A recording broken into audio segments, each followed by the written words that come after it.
Bueno, bienvenidos a todos a nuestro módulo 3.2 y en este módulo vamos a analizar con detenimiento las plantillas. Tenemos aquí a la derecha la plantilla modelo del sermón temático, que es básicamente el esqueleto que hay que rellenar, que esto es básicamente el papel que vamos a tener delante cuando prediquemos, y esta es la plantilla guiada donde vamos a ir uno por uno, viendo qué cosas va en cada parte de esta plantilla modelo, ¿vale? Para profundizar. Y voy a poner un ejemplo. Muy importante, esto de ir uno por uno no es cronológico, es decir, cuando nosotros preparamos, vamos por las fases de preparación del sermón temático, no empezamos por el título, ¿vale? Ni por el texto ni la introducción. Esto se hace en distinto orden.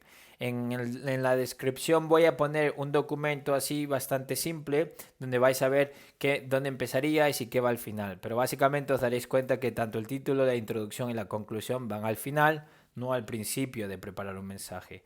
Pero bueno, este vídeo sobre todo nos vamos a centrar en qué cosas poner en cada parte, cómo pensar cada parte y asegurarnos de que esta plantilla se llena correctamente, básicamente. Vale, empezamos con el título. El título puede ser distinto al tema que vas a tocar. Importante. A veces confundimos el tema con el título. El tema iría en la proposición, que ya veremos.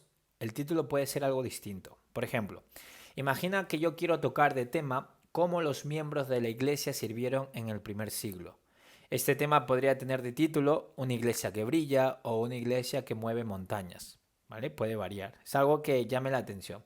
El título debe llamar la atención, pero de un modo adecuado. Hay que evitar poner un título que no tenga nada que ver con el tema. Cuando inicias un sermón, no hace falta que menciones el título, porque por lo general se verá en la diapositiva. Pero si no hay nada, puedes iniciar tu introducción y al final de la introducción decir algo así como, y esto da el título a nuestro sermón de hoy, una iglesia que brilla. Y ahora vamos a pasar a la introducción. En la introducción, que la tenemos aquí, siempre queremos arrancar con un ejemplo inductivo. Y con ejemplo inductivo queremos decir a ejemplos concretos de la vida real con los cuales la gente se pueda identificar. Y con esto nos referimos, por ejemplo, a algún incidente, anécdota, algo que vistes, algo que te llamó la atención. Y aquí es importante que es algo que atrape la atención y que sea concreto. El objetivo de la introducción es hacer que la gente sienta curiosidad, que capte su atención. Voy a poner un ejemplo con esto de la iglesia que brilla. Los ejemplos que he utilizado aquí es de un tema, no son los mejores. Yo obviamente si fuese a predicar esto lo haría, encontraría probablemente mejores ejemplos, pero quería poner algo rápidamente para simplemente ilustrar o mostrar cómo trabajaríamos esta plantilla modelo, ¿vale? Pues en la introducción yo pondría algo así. La gran mayoría de trabajos se aprenden en el primer año. El otro día leí una revista en la que decía que solo el 20% en una organización o empresa se esfuerza en seguir creciendo después del primer año de trabajo. Los demás se conforman con la mediocridad y lo mínimo. En la Iglesia de Cristo esto no debería ser así. Somos llamados a brillar o iluminar al mundo, no para ocultar nuestra luz. Esto da el título a nuestro sermón, Una iglesia que brilla. Como podéis ver, aquí he empezado con un ejemplo concreto de una revista, de algo que me llamó la atención, de cómo los trabajadores en muchas empresas son mediocres, pero como discípulos no deberíamos ser así, nuestra actitud debería ser distinta, todos deberíamos brillar, ¿vale? Entonces he puesto una iglesia que brilla. Importante, la introducción debe ser breve, alrededor de 1 o 2 minutos, ¿vale? Y es muy importante trabajar bien la introducción porque muchas veces, por ejemplo, uno de los vicios que yo he desarrollado y que estoy tratando de corregir como predicador es no enrollarme demasiado en las introducciones. Por ejemplo, el otro día estuve viendo un vídeo un sermón que prediqué y mi introducción eran 6 minutos. Di un montón de ejemplos y vamos, un rollo mal hecho. Como podéis ver, da igual cuánto tiempo llevamos. Muchas veces desarrollamos vicios y es siempre bueno volver al principio, a que las introducciones deben ser breves, ¿vale? Entonces, siempre podemos corregir, siempre podemos seguir creciendo, da igual cuánto tiempo llevemos. El día que dejamos de aprender es el día que dejamos de mejorar. Bien, pues como dice aquí, debe ser breve, 1 o 2 minutos. Como podéis ver, esta frase se puede leer en literalmente 45 segundos, bien entonada. y ya está, y ya entras a la proposición del tema. Fijaros, o sea, decir que no se trata de alargarnos. Puede ser un poco más largo, pero cuidado, siempre tiene que ser muy breve y que esté conectado con el tema que vamos a hablar. Vayamos ahora a la proposición del tema. Aquí solamente he puesto proposición. En la proposición del tema queremos dejar claro a las personas en qué nos vamos a centrar. Y esto tiene que ver con la idea dominante que estuvimos viendo en el módulo 2, si no lo repasáis. Hay que recordar que los puntos principales del sermón son el complemento o subideas que apoyan la idea dominante. Aquí introducimos aquello que se va a contestar o analizar en los puntos que tenemos. Es decir, estos puntos principales van a hablar todo el tiempo de la proposición, van a ser las respuestas. Por ejemplo, una iglesia que brilla se compone de cristianos comprometidos que buscan crecer continuamente, ¿vale? Entonces, simplemente continuaríamos con el ejemplo, como puse aquí. En la iglesia de Cristo, esto no debería ser así. Somos llamados a brillar o iluminar al mundo, no para ocultar nuestra luz. Esto da título a nuestro sermón, una iglesia que brilla. Y obviamente, si esto lo dijera, seguiría hablando. Una iglesia que brilla se compone de cristianos comprometidos que buscan crecer continuamente. Vale, siempre que hacemos una proposición del tema lo queremos poner con una frase potente, que sea clara, que no dé lugar a ambigüedad y que sea fácil de recordar. Yo he puesto esta rápidamente, pero la idea es que trabajemos esa proposición del tema para que sea memorable, para que la gente se acuerde, ¿vale? Como se puede ver, el tema ya se ha propuesto. Lo que se va a ver son distintas escrituras que muestran aquellas áreas en las que estos miembros comprometidos buscan crecer, ¿vale? Sí, claro, si yo digo que una iglesia que brilla se compone de cristianos comprometidos que buscan crecer continuamente y yo quiero transmitir a la gente que tienen que ser cristianos comprometidos que buscan crecer continuamente para tener una iglesia que brilla, pues entonces habría que preguntarnos en qué cosas buscan crecer continuamente aquellos cristianos comprometidos, ¿vale? Entonces, y ahora vamos a ver, porque si por alguna razón en la proposición la gente no se ha enterado del todo, por eso está la frase interrogativa que iría después, ¿vale? Vamos a verlo.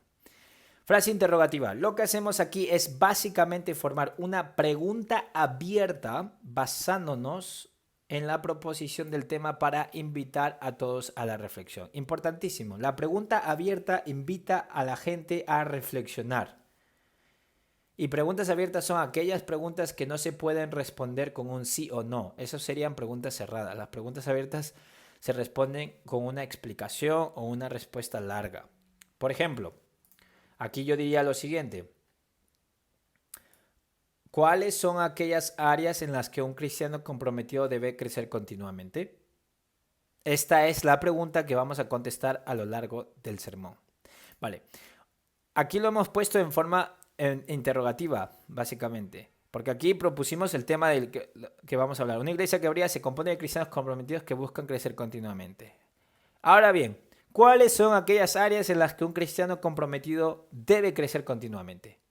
Para así formar una iglesia que brilla, por ejemplo. Esta es la pregunta que vamos a contestar a lo largo de este sermón. Vale, yo recomiendo que esto lo repitamos aquí, como he dicho, 2 veces y dejar claro que esa es la pregunta central. De este modo las personas tendrán muy claro de qué vas a hablar y no se van a perder. Claro, si tú vas y dices así, esta es la pregunta central en la que vamos a centrarnos todo este sermón y vamos a contestarlo con la palabra, la gente ya sabe dónde vas. La gente se puede acordar. E incluso si pones diapositivas puedes poner tu esqueleto. Vas poniendo tu esqueleto según vas tocando los puntos. Así la gente sabe por dónde vas, ¿vale? Siempre es mejor dejarlo clarísimo. O incluso puedes decir así, mi objetivo en este sermón es ver cuáles son aquellas áreas que un cristiano comprometido debe crecer continuamente. Y son 2 áreas principales, por ejemplo. ¿Vale? Entonces así la gente dice, va, más claro que el agua. Pero vamos, yo lo repito hasta 2, 3 veces de una manera distinta, lo que sea, pero es importante dejarlo hiper claro. Esto es clarísimo, porque esto es básicamente la pregunta que vamos a contestar, ¿vale? Este es el protagonista, básicamente, y los complementos vendrían a ser este. La idea dominante es básicamente la tesis o la idea principal que la gente se va a llevar. ¿vale? Pero esto hay que construirlo, no puedes tú adelantar eso porque tendrán que verlo ellos, tendrás que argumentarlo. Entonces, por eso aquí propones un poco de qué se va a hablar, que se va a tratar de responder y con los puntos principales vas a responder, vas a añadir los complementos. Pero claro, tú de antemano ya sabes cuál es la idea dominante que la gente se va a llevar con tu sermón. Vale, ahora vamos a la frase de transición. Clavísimo, ¿vale? Esto es clavísimo, muy clave. Frase de transición, hay varias partes de frase de transición. Las frases de transición son muy importantes y se deben escribir tal cual como las piensas decir cuando prediques. Yo siempre leo mis frases de transición porque si no me enrollo o digo algo raro. El objetivo que tiene la frase de transición es conectar tu pregunta al primer punto del sermón sin que sea confuso ni largo. Por ejemplo, hoy vamos a ver dos áreas en las que un cristiano debe crecer continuamente para edificar una iglesia que brilla. El primer área es el servicio. ¡Pum! Y ya lo tienes. Otra posibilidad que se podría decir esto, hay dos áreas que son esenciales para el cristiano. El primer área en la que un cristiano debe buscar crecer continuamente es en servir. Bueno, como podéis ver, hay opciones para la creatividad. La idea es que lo digas de una manera sencilla y que se entienda. Bien, y aquí pues padecerías el primer punto. Continuamente servir. Primer punto, lo puedes decir así en alto. Es decir, yo le diría así. Hay dos áreas que son esenciales para el cristiano. El primer área en la que un cristiano debe buscar crecer continuamente para tener una iglesia que brilla es en servir. Primer punto, un cristiano debe buscar crecer continuamente en servir. Y ya está, ya lo dejaste súper claro. Y tu referencia al lado para no perderte, para que tengas la referencia cuando abras la Biblia. ¿Vale? Hay personas que les gusta ponerlo aquí en el texto ya. Por ejemplo, yo lo suelo hacer así. Bien, una vez que tenemos ya el primer punto principal, aquí vemos debajo pregunta abierta. Bien, en pregunta abierta importante, pensamos con una pregunta abierta que tiene que ver con el punto para invitar de nuevo, una vez más a la reflexión y captar la atención del público de nuevo. Por ejemplo, siguiendo este punto, ¿por qué es importante que un cristiano no pare de crecer en servir? Vayamos a la palabra. Entonces la gente ya va, vale, ¿por qué es importante? Vamos a ver la importancia en la palabra. O a lo mejor puedes centrarte en las maneras en las que se puede servir o puedes centrarte en por qué es importante, ¿vale? Dependiendo de cómo lo quieras enfocar. Hay libertad. Vale. Una vez que tenemos esta pregunta abierta, aquí he puesto, importante, primer subpunto, explicación, segundo subpunto, ilustración, tercer subpunto, aplicación, que es lo que vimos que recordar en el módulo que vimos de qué cosas debe haber en cada punto y dijimos que siempre cada punto principal en un sermón debería tener tres cosas, explicación, ilustración y aplicación. La explicación tiene que ver con esa fase descriptiva, lo que significa el texto en aquel entonces y en aquel lugar. Y la ilustración y aplicación es básicamente cosas que hacemos para que la gente pueda entender esa verdad espiritual en nuestro lugar y tiempo. Es decir, ayudarles a aplicarlo a sus vidas, a moverlos a la acción, a que vivan ese principio espiritual, que es la fase prescriptiva, no descriptiva. Aquí, en la explicación yo he puesto una línea, ¿vale? No pasa nada, puedes poner aquí subpuntos, viñetas, para desarrollarlo y puedes poner las frases que tú necesites. Luego al final voy a hablar un poco de la extensión y todo eso. Pero básicamente, aquí he puesto una línea, tú puedes tener más cosas. Esto es la plantilla modelo. O sea, tú cuando lo prepares, pues te lo escribes en tu papel y vas tomando el espacio que necesites.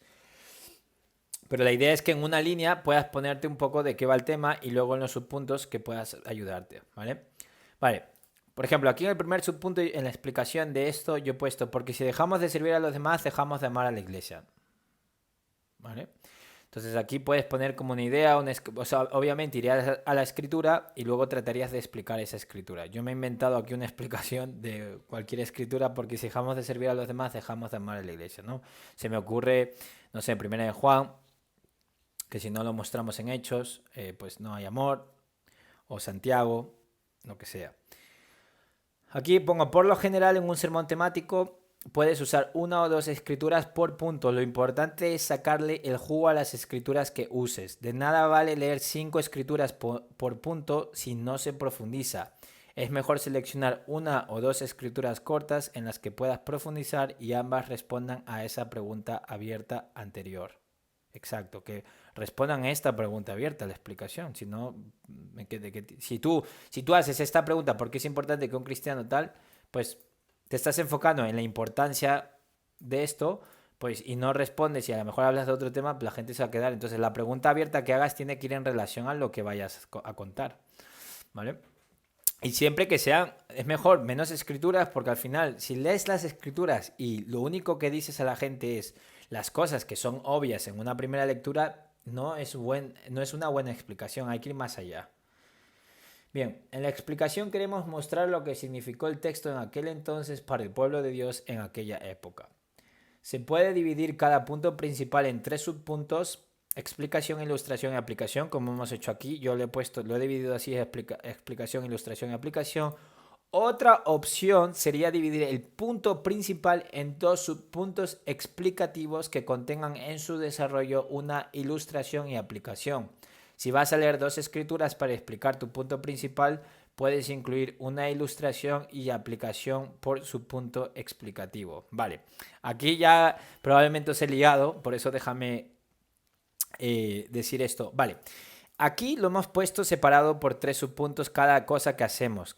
Lo que puedes hacer también es poner Imagínate que tú quieres leer 2 escrituras para hablar del punto principal. Pues nada, tendrás primer subpunto y pondrías la referencia al lado, y en tu desarrollo, es decir, debajo aquí, lo que pondrías debajo de esto en viñetas, podrías poner aquí explicación 2 puntos y pones tu explicación y pones ilustración, aplicación, y luego puedes poner otra vez tal, puedes poner otra escritura, ¿no? Segundo subpunto, escritura, y dentro del desarrollo de esto, explicación, aplicación, ilustración. O incluso puedes hacer explicación, explicación de ambas escrituras, y luego puedes tener un tercer subpunto donde pongas aplicación e ilustración. Vale, lo que quiero dejar claro aquí es que aquí debe uno personalizarlo como mejor te venga. Lo más importante es que haya estos 3 elementos: explicación, ilustración y aplicación. Y obviamente sería importante siempre dar la explicación, porque esto es la escritura, ¿vale? Ya lo hemos visto en los principios, pero también la ilustración y aplicación son claves. Entonces, aquí tú puedes jugar un poco de cómo lo haces, ¿vale? Con las escrituras tal, pero no te olvides de incluir estos puntos, de estos aspectos al explicar la escritura, porque si no, o al aplicarlo, porque si no se va a quedar cojo, ¿vale? Siempre tiene que incluir estos 3 elementos, cada punto. Bien. Aquí en el segundo subpunto que yo he puesto ilustración, fulanito que cuando paró de servir le entraron ideas raras. Aquí lo he puesto breve, en fin. Obviamente yo lo haría más explayado cuando lo haga de verdad. Bien, en la ilustración puedes utilizar historias o anécdotas personales para mostrar cómo tu explicación o principio de tu explicación se ve en la vida real. Exacto, aquí lo visualizamos, cómo se ve en la vida real. La idea y la vida real de ahora, importante. No en la de entonces, porque eso formaría parte de la explicación, no de la ilustración para nosotros. La idea es escoger un ejemplo actual o famoso que la gente pueda entender con facilidad. Mientras más cercano a ti sea el ejemplo, mejor, porque lo podrás contar con mayor pasión. No tiene que tratarse de ti. Puede ser de alguien más, aunque sea personal. De tu madre, de tu familia, de tu jefe. Por lo general, si se trata de mostrar debilidad, es mejor que la muestres tú. Y si se trata de un buen ejemplo a seguir, que hables de otros. Exacto, cuando ponemos ilustraciones, es clave que sean cercanas. Mientras más cercanas, mejor. A veces no es posible porque es complicado. A lo mejor no lo has vivido y lo has escuchado, lo que sea. Pero siempre que sea más biográfico, mejor, porque la gente entonces es más fácil para ti contarlo. Ten cuidado, porque si vas a contar algo de alguien que está en la iglesia o de algún familiar, mejor pedir permiso, mejor mantenerlo anónimo. Y sí, y eso, si vas a mostrar una debilidad, si vas a hablar de algún pecado y tal, es mejor que tú hables de ti como un pecado que tú tenías, un defecto, y si vas a hablar de un buen ejemplo, que no sea a ti, porque la gente va a decir, se está echando flores, que mejor animes o edifiques a otros, que hables de otros bien, básicamente. Tercer subpunto: aplicación, necesidades con la alabanza y con el ministerio de niños también en la casa, ¿vale? Aquí hablamos de cosas concretas. La aplicación ya no es una historia, sino la manera en cómo ahora la iglesia, el público concreto que tienes delante, puede practicar una vida de servicio. Porque estamos hablando de servir, ¿no? Que es una de las cualidades de los miembros comprometidos. Vale. A los discípulos les puedes hablar de necesidades concretas que la iglesia tiene, o dar distintos ejemplos prácticos que puedan imitar, como preguntar a alguien si hay algún ministerio que necesita ayuda. Es decir, tratas de lanzar, pues mira, puedes preguntar a un ministerio, puedes, al terminar el mensaje, tú puedes decir, hoy al terminar el mensaje, asegúrate o asegurémonos de preguntar qué necesidades tienen las personas en la iglesia. A lo mejor hay algo que podemos hacer más allá para tener una iglesia que brilla. Podemos traer galletas, podemos traer animar, cartas de ánimo, lo que sea. Es un llamado a la acción para que ellos vean que la Biblia se vive, no solamente se conoce, hay que vivirla. Si hay invitados, puedes pensar en maneras prácticas que les aplique a ellos. Uno podría mencionar el servicio en el hogar, hacia los padres, hacia los hijos. Incluso puedes hablar cómo servimos en casa. Esto también se practica en casa. Porque si no somos fieles en lo poco, no somos fieles en lo mucho. Siempre se tiene que ver en todos los aspectos de nuestra vida. Entonces, a lo mejor eso les reta a las personas invitadas. ¡Wow! ¡Qué increíble! Nunca me han dicho que tenga que servir. Y ahora aquí me están animando a ello, por ejemplo. Bien, ahora pasaríamos a la frase de transición, que sería esta, va de un punto a otro.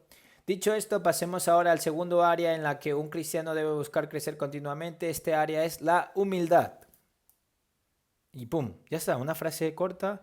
Y ahora, un cristiano debe buscar crecer continuamente en humildad. Pero como os dais cuenta, aunque hablamos de humildad y hablamos de servir, todas estas cualidades están bajo la idea central de tener una iglesia que brilla, porque una iglesia que brilla está compuesta de cristianos comprometidos que buscan crecer en servicio y humildad. Es decir, que aunque hablamos de estas cualidades, siempre estas cosas que toquemos en los puntos principales tienen que estar conectadas al tema principal o a la proposición, básicamente, o a la pregunta que estamos tratando de contestar. Bien, aquí he puesto variable, pregunta abierta más ilustración. Y déjame explicar esto. Esta parte se puede hacer de otro modo. En el ejemplo del primer punto solo hicimos una pregunta abierta y luego pasamos a la explicación con la Biblia. Otra opción es hacer la pregunta abierta, contar un ejemplo concreto, es decir, hacer la ilustración y luego ver cómo eso mismo se ve en la palabra y terminar con la aplicación. Vamos a poner un ejemplo. Imagínate que yo digo, punto 2, un cristiano debe buscar crecer continuamente en humildad. Y digo lo siguiente, la pregunta abierta, siguiendo este esquema, ¿vale? Esta variable, puedo decir lo siguiente. ¿Por qué es la humildad en el cristiano tan importante para tener una iglesia que brilla? Y a lo mejor, si te sientes cómodo, dejas a la gente contestar, bla, bla, bla, a la gente, ¿vale? Y luego puedes comenzar. Recuerdo hace ya unos años que había un conflicto entre hermanos que se inició por un malentendido. Al final, ambos se fueron y muchos les siguieron. Eso desgarró la iglesia. El motivo inicial era pequeño, pero como los dos querían tener la razón y ninguno fue humilde en reconocer su parte, la iglesia paró de brillar. La palabra nos muestra cómo remediar esto. Vayamos y vas a la escritura. Como puedes ver aquí, inicias con la pregunta, inicias con una ilustración de ver cómo se puede remediar esto. Entonces aquí, en este punto, te estarías enfocando en cómo remediar el orgullo con la humildad, ¿vale? Y la escritura iría en ese sentido. Esa es otra variable. Entonces aquí invertiríamos, porque en el segundo punto principal hacemos pregunta abierta más ilustración y después de la ilustración dices, vayamos a la palabra para ver cómo lo explicarías y luego dices, pues ahora nosotros deberíamos hacerlo así o asá o lo que sea y vas trayendo cosas prácticas que la gente puede ser humilde, ¿no? Por ejemplo, puedes preguntar a tu mini grupo cómo te ven en humildad o cómo reaccionas cuando alguien te corrige o cosas así, cosas prácticas que la gente puede hacer. Y finalmente tendríamos otra frase de transición para pasar a la conclusión. Vale, una vez que estamos en la conclusión es importante repetir la pregunta central y ver las respuestas que se han dado de un modo resumido y luego hacer un llamado a la acción o reflexión. Esto dependerá del tema del sermón y la necesidad del momento. Por ejemplo, yo puedo decir, resumiendo, esta sería ya la idea dominante. Fíjate, aquí ya uniría el protagonista del texto, de qué iba el texto, los complementos, y aquí ya daría las respuestas en una frase resumida, que vendría a ser la idea dominante que tú quieres que se lleven. Una iglesia que brilla está compuesta de cristianos comprometidos que buscan crecer en servicio y humildad. Estas son las dos áreas más importantes para mantener una iglesia que brilla. Reto.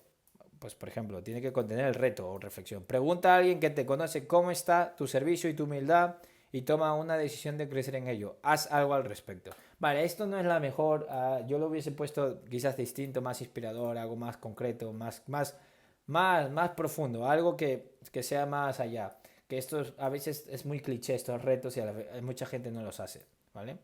A lo mejor tú puedes contar cómo lo vas a hacer tú y eso inspira a las personas y tal. Entonces, es importante que el reto sea potente, que lo pensemos, que no sea algo cliché, algo así de pasada, que la gente ni se lo va a tomar en serio, ¿vale? Entonces, bueno, pues esta sería la plantilla. Yo, de nuevo, muchas de las cosas que he puesto aquí, yo las haría de mejor manera, pero bueno, este simplemente es un ejemplo para saber cómo rellenar la plantilla. Más adelante pondré más ejemplos en la descripción de sermones temáticos que vaya a predicar para que veáis más ejemplos rellenados, ¿vale? De todo esto y variables. Y pondré también yo esto claro para que se vea cómo lo he rellenado. Pero básicamente aquí tenéis esta plantilla guiada para que penséis cómo incluir todo. Recordar que esto no es cronológico, es decir, que nosotros no empezamos a poner título, texto, introducción, proposición. Texto depende, texto es opcional, es más para los sermones expositivos. En el temático podéis quitarlo, no hace falta. Pero bueno, si quieres tener todas tus referencias ahí, vale, si no, tal. Pero esto no lo dices a la gente, o sea, lo vas leyendo según explico estos puntos. Pero bueno, entonces, importante imprimir esta plantilla guiada y esta plantilla modelo para que podáis ver cómo hacerlo. Pero repito, que no sigue un orden cronológico lo que acabamos de ver ahora. El orden cronológico de cómo rellenar esto está en la descripción para que veáis cómo se hace. Porque obviamente no empiezas por el título. Tendrás que empezar primero por saber el tema y hacer tu esqueleto de punto y escritura, como vimos en el módulo anterior, el 3.1. Y luego te pones a hacer... de hecho, el título de la introducción y la conclusión es lo último. Primero es la chicha, que es esto. La proposición, la frase interrogativa y tus puntos principales con las escrituras y la explicación. Es más, la explicación iría primero y las escrituras y luego lo rellenarías con ilustraciones y aplicaciones. A veces no te van a salir en el mismo momento, te lo tendrás que pensar más y ir rellenándolo. Pero bueno, aquí lo tenéis, espero que os ayude. Y importante imprimir esto, básicamente. Pero bueno, vais a tener estos dos PDFs en la descripción para poder descargarlo e imprimirlo y así podéis tenerlo a mano cada vez que preparéis un sermón temático. Obviamente importante practicarlo, ¿vale? Porque al final cuando uno lo practica, se cronometra, ves dónde estás fallando, qué queda raro y todo eso. Bueno, espero que esto os haya ayudado y nos vemos en el siguiente módulo, módulo 4. Otra cosa importante que se me olvidó añadir es repetir la frase que quieres que la gente recuerde 4 veces. Dependiendo del tipo de sermón que hagas, esto será más sencillo o no, pero el tema es tratar de enfatizar o repetir aquella frase que para ti sea súper importante y que la gente pueda recordarlo, que siempre que escuchen la frase piensen en esa verdad espiritual que se llevaron de tu mensaje. Y otro tema del cual quería hablar es la extensión, es decir, ¿cuántas notas o puntos deberíamos escribir en nuestro manuscrito o en nuestro papel que vamos a utilizar para predicar? En este sentido es muy personal, ¿vale? Por ejemplo, yo personalmente suelo poner frases, yo escribo por lo general todos mis sermones, todo lo que voy a decir, y luego voy quitando y resumiendo algunas partes. Si quiero decir una verdad espiritual de una manera impactante y decirlo de ese modo me va a costar que se me ocurra en el momento con una frase corta en mi papel, entonces trato de escribir toda la frase que voy a leer y la leo en el sermón, pero la leo de un modo que es enfático, que sigo haciendo contacto visual y no estoy mirando para abajo y no cambio mi tono de voz. Sigo enfatizando como si estuviese hablando a la congregación o predicando a la congregación sin problema. Entonces aquí cada uno tiene que conocerse, cada uno encontrará lo que más le ayude. No hay una regla, o sea, no hay que ser legalista en esto. Esto es una plantilla que es para ayudaros. Entonces hay personas que sus notas le estorban si tienen demasiadas frases y al final ni las leen, que a veces me ha pasado a mí, que a veces he metido demasiadas frases y me distraen, me molestan, o sea, al final ni me pierdo y no sé ni dónde voy. Por eso ahora las hago un poco más resumidas mis notas. Pero si hay alguna parte, como he dicho antes, que quiero enfatizar, la escribo tal cual. pero la leo de un modo que sigue siendo impactante, que no se siente que está siendo leído, básicamente. Entonces aquí, pues cada uno tiene que conocerse y practicar. Si te das cuenta que no sueles mirar tus notas porque te dejas llevar y sabes y te has preparado bien el sermón y tus puntos son potentes y solamente necesitas una frase corta para acordarte de qué vas a hablar en la explicación, en la ilustración de la aplicación, genial, pues tu papel será una cara o dos caras como mucho.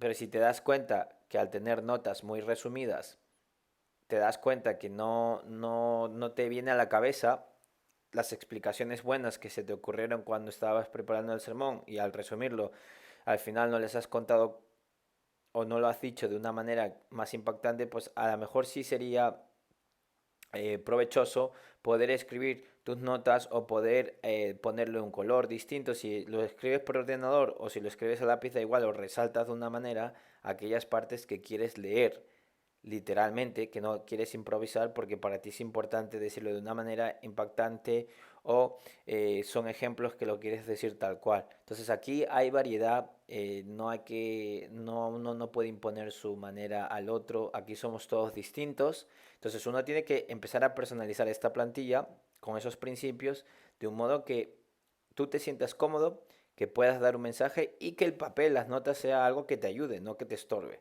Entonces, al final yo me he dado cuenta que para mí es un híbrido.